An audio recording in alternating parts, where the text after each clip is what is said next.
You're listening to Environmentally Speaking, a weekly podcast diving into legal matters surrounding the environment, public utilities, energy, zoning, and permitting laws in Rhode Island and the surrounding areas. With your host, Marisa Desitel. Good morning, everybody, and welcome to a special edition of Environmentally Speaking. Good morning. I am Marisa Desitel, an environmental attorney in Rhode Island. What are you doing? Okay, so I know it's an audio platform, so that might not have been the best. But for those of you who do like to watch Environmentally Speaking, I thought it'd be fun for a birthday episode to have my little wacky whaling inflatable arm tube man desk edition. Where do you even get something like that? In a Secret Santa. They only live in the world of Secret Santas. I don't know where they come from.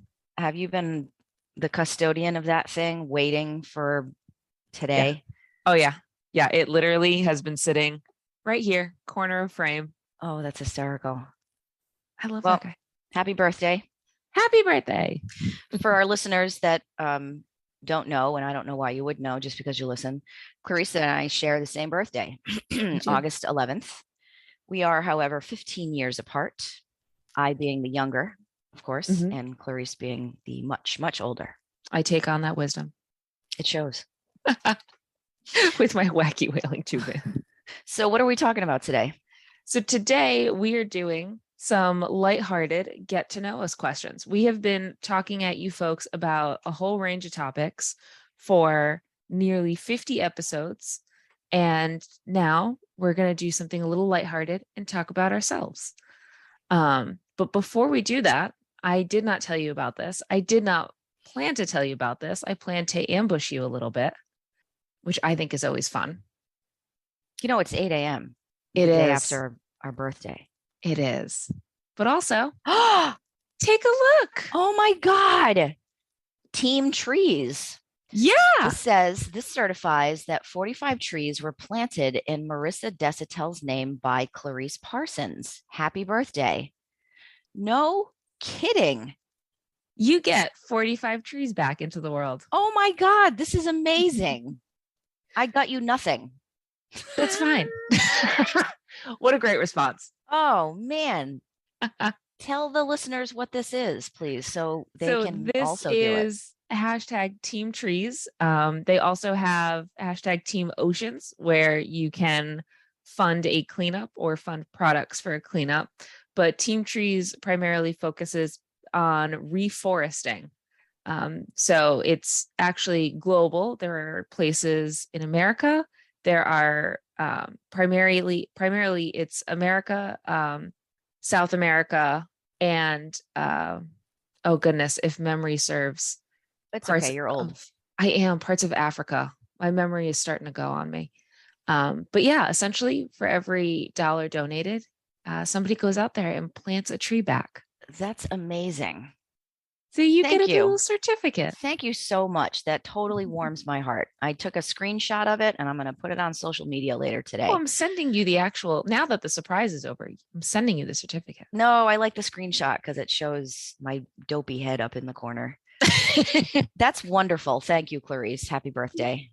Thanks. Happy birthday. Now you get some trees. Fantastic. I love it. That's freaking awesome. All right. So now we're going to shift gears and talk about ourselves.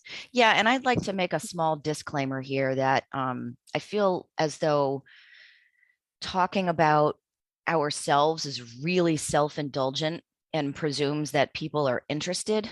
So to the extent that you're not interested, feel free to not listen, and I apologize. To the extent that you are interested, I'm not sure why, but thank you for listening or watching. That's a very good point. How to tell that we're both Leos. You put in that disclaimer and I just said, well, I'm just going to talk. All right, let's do it. What's our first question? All right. Somebody wrote in, what is your first memory in nature? Am I going first? Yes. Probably being 7 or 8 and playing outside in the woods behind my house in Foster, Rhode Island, where I grew up.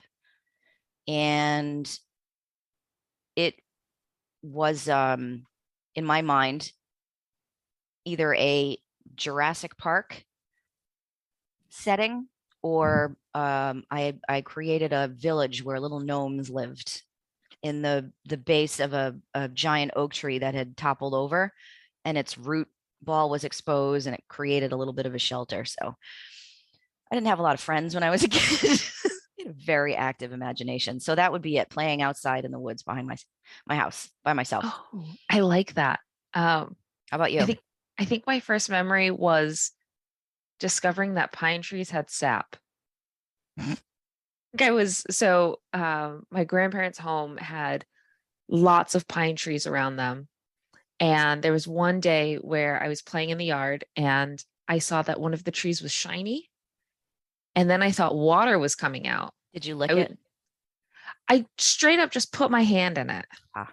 Like I didn't poke a finger. I put my full hand into the pile of sap and then wondered what was going on. Did you get stuck to it? No, I pulled away, but on my way back out, I had to pass by all of the needles. So I basically just had this like mitt of pine needles and sap and cones, and it was just disgusting. Yeah. And I went over to my grandma and I was like, what is wrong with the tree? What's going on? And she just couldn't stop focusing on how messy my hand was. How did you get it off of your hand? Vicious scrubbing. Yeah. I think that's the main reason why I remember that memory so much. So is that why you didn't go into environmental studies? Well, also bugs live in the environment. So It's little a, little b. Okay. Let's see. Next we have, what's your favorite environmental disaster movie? All right, you're first this time. Day After Tomorrow. Which one is that? That's the really cheesy one where because of global warming, this massive cold front was coming in on New York City, and there was a heat front coming in on another part of the country. And basically, global warming has just hit this peak where we were all going to experience insane weather all at once. So there was a tsunami, and then the tsunami froze. And Jake Gyllenhaal and company had to like navigate a wild New York, but it happened overnight. Oh, and they burn the books in the library, yes. Right? Oh, that makes me so mad. Makes me so mad too. Global warming also makes me mad. I liked the drama of global warming is going to happen one day. And it's just going to be, yesterday was fine. Today is terrible. Weather has ruined everything. It was a very sped up, impacted version. Yeah, that's a good one. I'd have to say A Civil Action was my favorite. Was it a John Grisham book? I forget. But the story is about the Industriplex in Woburn, Massachusetts, where I think in the 60s or the 70s, there was a industrial development along this particular body of water in Woburn. And I believe it was a tannery where they were taking animal hides, removing the fur, and then treating the skin. And whatever chemicals and solvents they were using, they dumped the waste product directly into the water body. And it's a true story. The water body actually caught on fire at one point in time. And the US EPA came in, the Superfund program was implicated. It's my favorite because when I graduated college, I got my first job working in Woburn as an environmental scientist. And I actually got to go sample the groundwater monitoring wells at Wells G&H at the Industriplex in Woburn. And I ultimately decided to go to law school to be an environmental attorney. And I think that movie had a pretty big influence on that decision. That was your Legally Blonde. That was your inspiring movie. I do also have a small dog. You're blonde. Okay. It's close. Yep. What else? What's your favorite cocktail? What time of day are we talking? Ooh, that's a great distinction. I was thinking, what season are we in? Also a good question. Mm. All right, we're picking summer because we're in summer. Okay. Well, then let's And pick then 8:16 a.m. because that's what time it is. then bubbly. Bloody Mary with a Nice. ton of hot sauce. Nice. Like your mouth is just a flaming ball of hot sauce. Yeah, Maybe that's an olive. delicious. Those are all you. Okay. That was a good one. I like that one. What is the best thing you've ever seen in nature? I think that's probably the hardest one on this list. You go first. Oh, goodness. I think I'd have to say, this is going to sound so simple. Mountains. Mountains are just, they're so big. And it feels as if it's like flat land, gigantic thing. And it's like, how on earth did this happen? Glaciers. But the fact that nature made something so huge. Yeah. And everything around it is always relatively flatter. That's the whole point of a mountain. I'm awestruck every time. Last summer, my sister, my dad, and I hiked Mount Washington. And when you got to that hazy part where there were definitely more clouds closer to you, I just kept thinking it's incredible that there's just something so gigantic right here, and we get to be on it. And then when I was in Iceland years ago, those gigantic mountains on the side of the highway, and it's truly fields upon fields. There's not a ton of trees. There's not a ton of shrubs in the winter. And then just giant mountains. I think it's the stark contrast. Yeah. And it's the scale of it, I think, is what really perplexes the human mind. Because we're little. And then looking at that, you didn't see it get created, but you can imagine the amount of energy and power it took to create that scale of feature. I'd have to say I've seen some pretty cool stuff, but I am consistently fascinated with thunderstorms. Oh, There's something about a weather front, take global warming out of it, that you see nature. I see nature every day. I never take it for granted. I love it. I respect it. I'm grateful for it. But you don't see a thunderstorm every day. And it's got something for all the senses.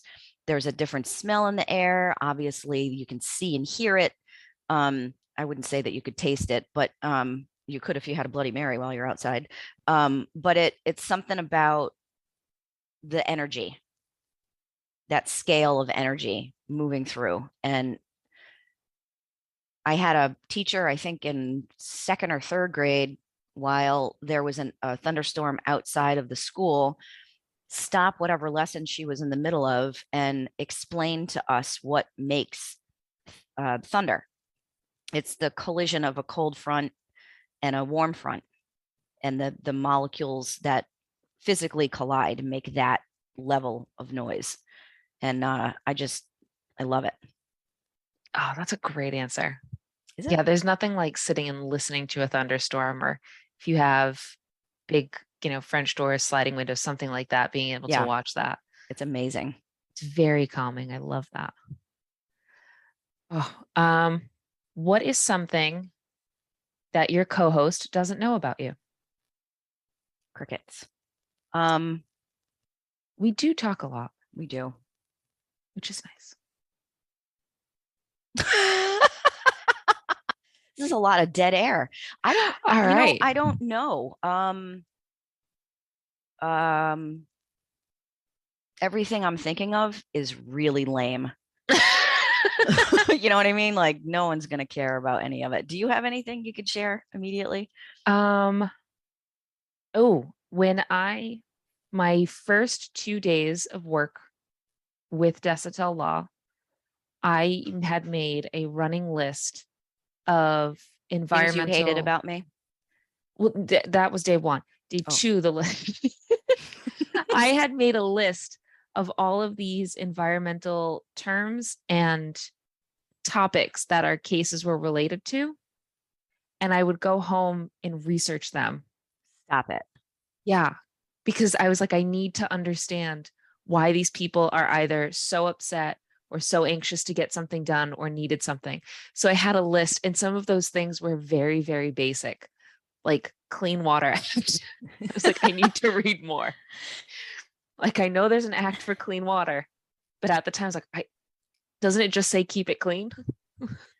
Well, you just said that it's very basic. That's not basic. I think I did I used to do these short videos before we started the podcast at the behest of our advertising team. And one of them was on the Clean Water Act. So it's not, you're in good company on that, because most people are just not. Why would you be familiar with the Clean Water Act? It's like tax law. Unless you are a tax attorney or an accountant, why would you know that stuff? Ugh. So that's cute, though. I appreciate that. Yeah. Yeah, I used to have and it was sometimes the terms were very simple. I was like, I keep seeing these words come up a lot. I need to learn. Oh, wait, I have what? to provide. Oh, I thought, okay, something. beautiful. I'm going to go a more personal route. The summer that I turned 25, I decided there were 3 things I was going to do. And I did them. The first one was getting my motorcycle license. Nice. The second was trying to get certified to scuba dive, which I failed. I tried twice. And third, I tried out for the Patriots cheerleading team. It was one hell of a summer. I was going to say that's a big year, but that was all in the summer. One summer. Damn. Yep. See, it is going a little Legally Blonde. You're getting closer to Elle Woods every time. Hey, I like it. All right, I think we got time for one more. Oh, okay. I feel like I have to make it a big one. If you had specific time in your day to learn one hobby or continue working on one hobby, what would you do at that time? I would like to go back to playing the clarinet. Nerd alert. I played the clarinet for 8 years. Cool. And I can read music, but the dexterity and strength in your hands and in playing the actual instrument is gone. So I think it would be hilarious to try to try to figure that out. You sounded like such a worried person. It just would be a mess, and I think it would be fun. Oh, that's cool. I've always wanted to read music. How about you? I would learn how to watercolor. Oh, yeah. That's a good There one. is, for folks who have Discovery Plus, there is a show on the Magnolia Network called Art in Bloom. And it is this lovely British artist, Helen. I don't remember her last name off the top of my head, but she paints flowers and she walks you through, very similar to Bob Ross, but with watercolor. She walks you through how to paint. And I would love to get a watercolor set and sit in front of the TV and try to paint with her. And that's what I would do. Wow. Yeah.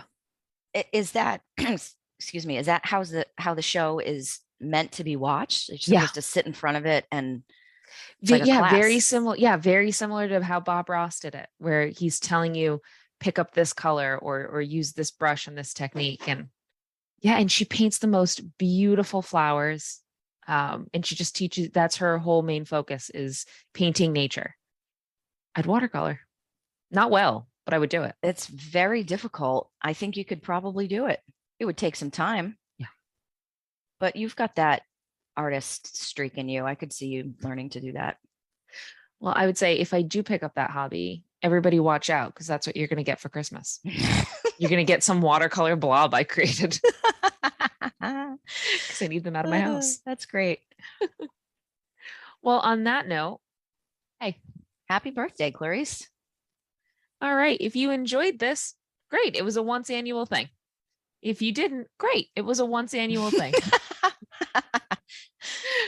Otherwise, we're going to go back to our regularly scheduled programming of environmental topics. If there's anything specific that you all want to hear, write us in, let us know. We're happy to talk about it.